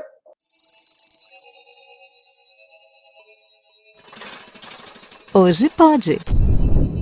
Com Marcelo Abud. Não faz muito tempo que os aplicativos de streaming de áudio eram exclusivamente dedicados a músicas. Depois, em 2018, eles passaram também a incluir podcasts, isto principalmente no Spotify. E agora, a junção desses 2 universos, podcast e música, tem gerado excelentes produtos para você curtir. Alguns deles foram destacados no episódio de estreia desta série, a hashtag Hoje Pode, quando tivemos a participação do Guilherme Werneck, que contou quais são os incríveis podcasts de música que ele tem curtido. Hoje eu trago mais 2 títulos que vale muito ouvir e que vão além de entrevistas com cantores e compositores. O primeiro deles é o Toca Brasil do Itaú Cultural. Agora em junho, estreou a 5ª temporada desse podcast, que é apresentado pelo gerente de núcleo de música da instituição, o Edson Natali, que também é músico, escritor e jornalista. É um projeto que, a partir da música, conta histórias de músicos, professores de música, produtores, pensadores, pessoas que refletem, que trabalham com o backstage, mas sempre a partir da música, pesquisadores, para a gente ter uma visão e um conhecimento abrangente a respeito do fazer musical brasileiro. Desde a primeira temporada, em novembro de 2019, já passaram pelo Toca Brasil artistas como Xênia França, Jussara Marçal, Zé Cabaleiro, o Arismar do Espírito Santo, entre outros grandes nomes que são importantes na nossa música. Mas, como você ouviu no depoimento do Edson Natali, o Toca Brasil vai além de cantores e compositores e traz também outras personalidades ligadas à produção musical. É para falar um pouco dessa nova série do Toca Brasil, um pouco das convidadas e convidados, pessoas que pensam, vivem, vivenciam, fazem história na música. Temos o Lazo Matumbi, 40 anos de carreira, de uma carreira maravilhosa. A Eliane Dias, empresária, ativista, fazedora de coisas na música, que tem também uma série de experiências para compartilhar com a gente. O Arthur de Faria, lá do Rio Grande do Sul, pesquisador, músico, arranjador. O Zé Manuel, a Maria Luísa Kifuri, com toda a pesquisa profunda que ela tem nos discos brasileiros. Enfim, convido todos e todas para que a gente possa curtir junto essa nova temporada do Toca Brasil com 10 especialistas na matéria, música. Os episódios do Toca Brasil estão no site do Itaú Cultural e nos principais aplicativos de áudio. Na mesma linha do Toca Brasil, outro podcast que revela os bastidores da música é o Discoteca Gazeta. Aliás, esse nome já carrega muito peso, porque nós estamos falando da discoteca de rádio e TV que é a maior do Brasil e que tem um acervo com mais de 100 mil títulos. Quem nos conta mais detalhes é o Márcio de Paula, que é o coordenador do Núcleo de Pesquisa Musical da Rádio e TV Gazeta de São Paulo. A discoteca da Rádio Gazeta tem o maior acervo, de rádio que existe no país. Quais foram as mídias que fizeram parte do processo, da fonografia em si? E, por exemplo, nós temos aqui, são discos duplos, em 45, tudo importado. Todos os discos de 45 rotações são importados. Nesse trecho do Jornal da Gazeta, o Márcio mostrou a dimensão, a importância da discoteca Gazeta. E o Márcio já está há mais de 40 anos atuando como programador musical. E é com essa bagagem que ele divide os microfones do Discoteca Gazeta com o supervisor técnico da Rádio Gazeta Online, o Roberto Vilela. Já são mais de 40 episódios no ar. E como nós destacamos, assim como o Toca Brasil, o Discoteca Gazeta entrevista cantores, compositores importantes, mas, além disso, também traz outras pessoas ligadas à produção musical. E um detalhe, o Discoteca Gazeta conta também com uma edição semanal no canal Rádio Gazeta Online do YouTube. Os vídeos trazem o primeiro bloco do programa, que tem duração de aproximadamente 20 minutos. Já o episódio completo, incluindo músicas e outros destaques da entrevista, com 1 hora de duração, está no site da Rádio Gazeta Online e nos aplicativos de podcast. E com esse sonoro boletim, por hoje, ficamos por aqui. Até semana que vem, quando eu volto a tocar mais novidades da podosfera. Na agulha, o incrível universo dos podcasts. E vamos lá, então, completar a trilogia de professores, chamando o professor Fábio Dias, que lembrou eu não sei vocês do Brasil inteiro, mas em São Paulo tá um friozinho chato.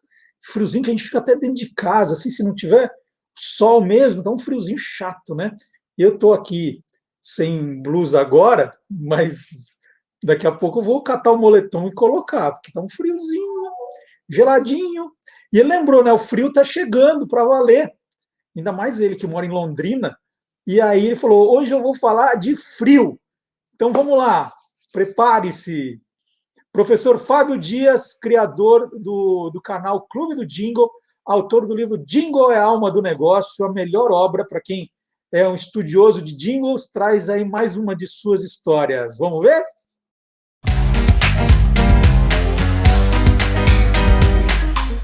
Clube do Jingle.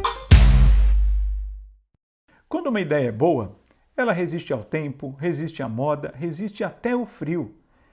Esse é o caso de um jingle criado por Heitor Carilho em 1962 para Pernambucanas. Inicialmente, esse jingle foi veiculado somente no rádio, mas com o sucesso que ele alcançou, passou também a embalar um comercial de televisão produzido em animação que dizia justamente que o frio estava chegando. Era muito simpático, um personagem todo de gelo batendo na porta da casa e a pessoa perguntava, o morador perguntava, quem bate? Ele respondia, é o frio. Já se lembrou de qual comercial eu estou falando, né?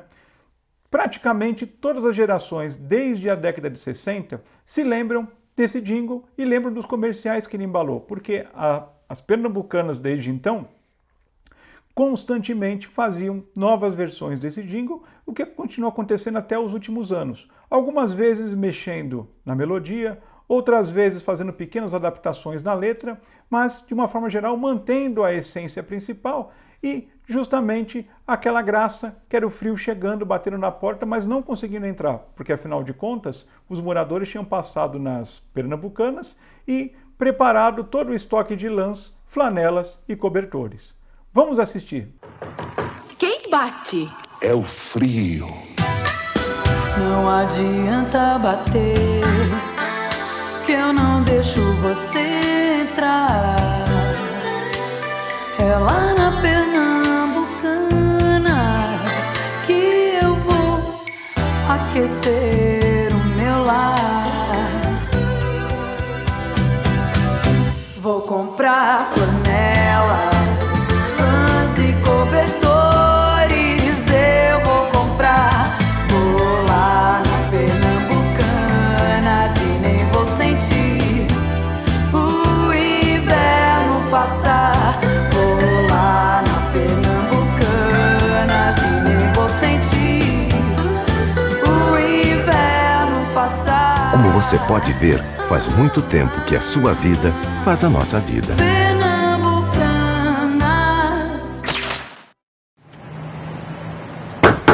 Quem bate? É o frio. Não adianta bater, eu não deixo você entrar. As casas pernambucanas é que vão aquecer o meu lar. Vou comprar flanelas, lãs e cobertores. Eu vou comprar nas casas pernambucanas e nem vou sentir o inverno passar. Pernambucanas, onde todos compram. Faz parte da memória e da família. E agora, atenção, fãs do Batman, nós vamos falar de morcegos. Mas não é do Batman, é só de morcego mesmo. Guilherme Domenichelli vai tirar algumas de nossas dúvidas, né? O morcego é um bicho que assusta, né? Um bicho feio. Eu não sei vocês se já tiveram alguma experiência de morcego, mas uma vez eu estava na casa da minha tia em Monte Alto, interior de São Paulo, passava todas as férias lá, e nós ficávamos num quarto que era bem assim para a rua, né? Era uma das ruas principais ali de Monte Alto, não vou lembrar o nome agora. Era em Nhonhô Livramento? Não sei. E a gente ficava com o quarto, né? Eu, os meus irmãos, minha mãe, nós íamos, o meu pai nos deixava lá, depois voltava para São Paulo, e nós passávamos lá uma semana, 15 dias, e a gente ficava no quarto bem em frente. E eu acho que a janela ficava meio aberta por causa do calor. Teve uma noite que entrou um morcego lá, mas foi uma gritaria, e sai com vassoura, eu não lembro ter visto direito o morcego, mas eu lembro bem da confusão que foi. E então, morcego é um bicho aí que assusta, né? Vamos ver, então, Guilherme Domenichelli, criador do canal, esse ano vai bater 1 milhão de seguidores, e nós vamos comemorar aqui. Guilherme Domenichelli, criador do canal Animal TV.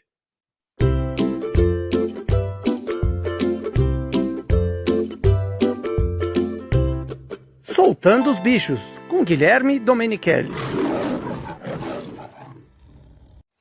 Morcegos, um dos animais mais cercados de lendas e mitos no mundo todo.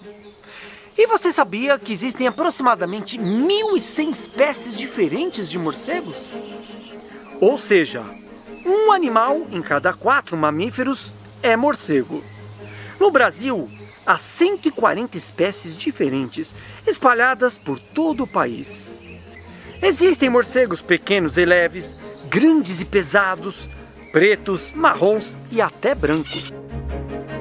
A maior característica desses mamíferos é a capacidade de voar.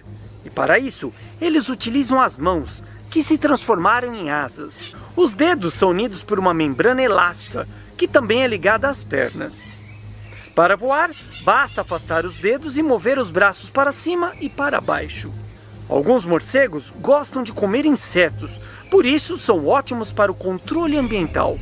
Outros gostam de frutas e são excelentes dispersores de sementes, espalhando em suas fezes muitas sementes que posteriormente se transformarão em novas árvores.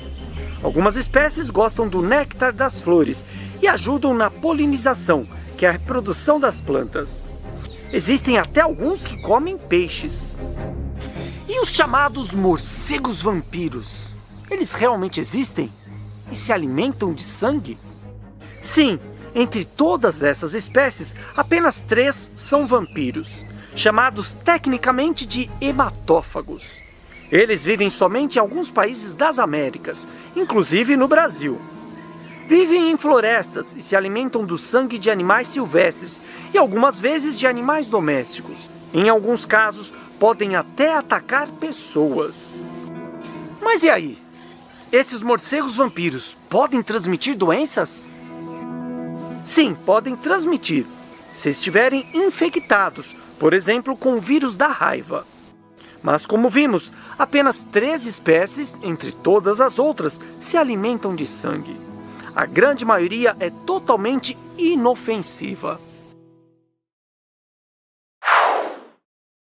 E estamos chegando na reta final do programa. Vou pedir mais uma vez, última hora do programa de hoje, para você não esquecer, não vai embora sem deixar o seu like, sem deixar o seu comentário, sem deixar o seu compartilhamento também, é muito importante, né? Você não é inscrito ainda? Inscreva-se no canal, a gente já está perto ali dos 5 mil seguidores, de repente, para o nosso aniversário de 20 anos que está chegando, vai ser no último programa de julho, vamos comemorar os 20 anos do nosso programa, né? Como Você é Curioso e Olá Curioso, a mistura dos dois. Então já estamos preparando uma festa que a gente, assim, vai ser ainda uma festa virtual, mas será em clima de festa, com certeza. Alguma coisa diferente nós vamos aprontar.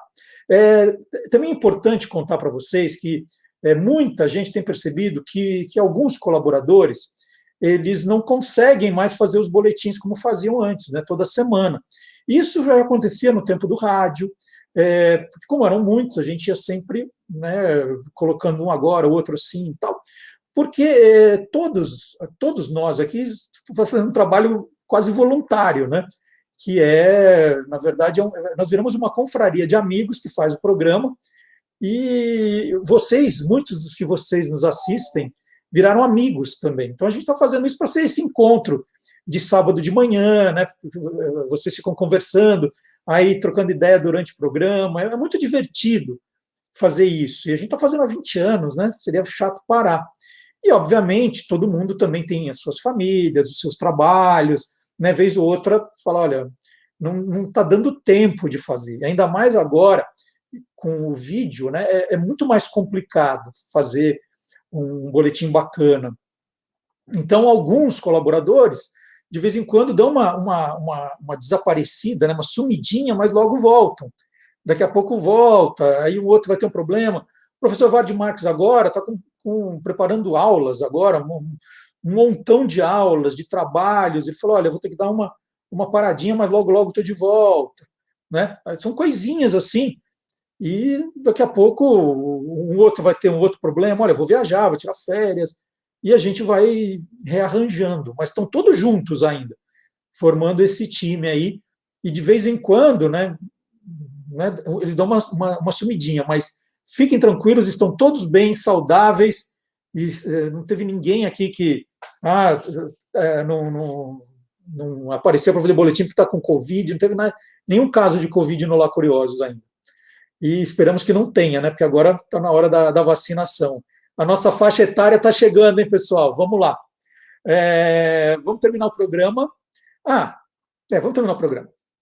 Nós vamos terminar o programa de hoje com música. Trem Bala, já prometi lá na abertura do programa, Trem Bala foi escrita pela cantora e compositora paranaense Ana Vilela em outubro de 2016. E ela disse que foi por causa de um fim de um relacionamento, né? Aí que veio a música. Ela postou ali, sem compromisso, no canal do YouTube, e logo a música se transformou num fenômeno mesmo, foi um negócio assim arrebatador. Ela veio como um trem-bala, para o sucesso. Então nós vamos ouvir agora Trem Bala, de Ana Vilela, na versão de Beck e os Tiozão. Agradecendo de novo a sua companhia, agradecendo os seus comentários, sempre muito carinhosos com a gente, agradecendo sempre o seu engajamento com todas as nossas redes sociais e torcendo para que a gente chegue aí firme e forte já nos nossos 20 anos, daqui a pouquinho, tá quase.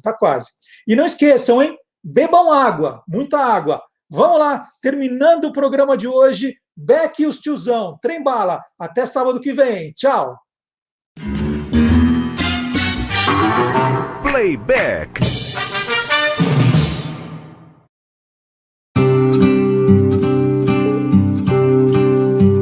Não é sobre ter todas as pessoas do mundo pra si. É sobre saber que em algum lugar alguém zela por ti. É sobre cantar e poder escutar mais do que a própria voz. É sobre dançar na chuva de vida que cai sobre nós. É saber se sentir infinito num universo tão vasto e bonito. É saber sonhar. Então fazer valer a pena cada verso daquele poema sobre acreditar. Não é sobre chegar no topo do mundo e saber que venceu. É sobre escalar e sentir que o caminho te fortaleceu. É sobre ser abrigo e também ter morada em outros corações. E assim ter amigos contigo em todas as situações. A gente não pode ter tudo. Qual seria a graça do mundo se fosse assim? Por isso eu prefiro os sorrisos e os presentes que a vida trouxe pra perto de mim. Não é sobre tudo que o seu dinheiro é capaz de comprar, e sim sobre cada momento, sorriso se compartilhar. Também não é sobre correr contra o tempo pra ter sempre mais, porque quando menos se espera a vida já ficou pra trás. Segura teu filho no colo, sorri e abraça seus pais enquanto estão aqui. Que a vida é trem-bala, parceiro, e a gente é só passageiro prestes a partir.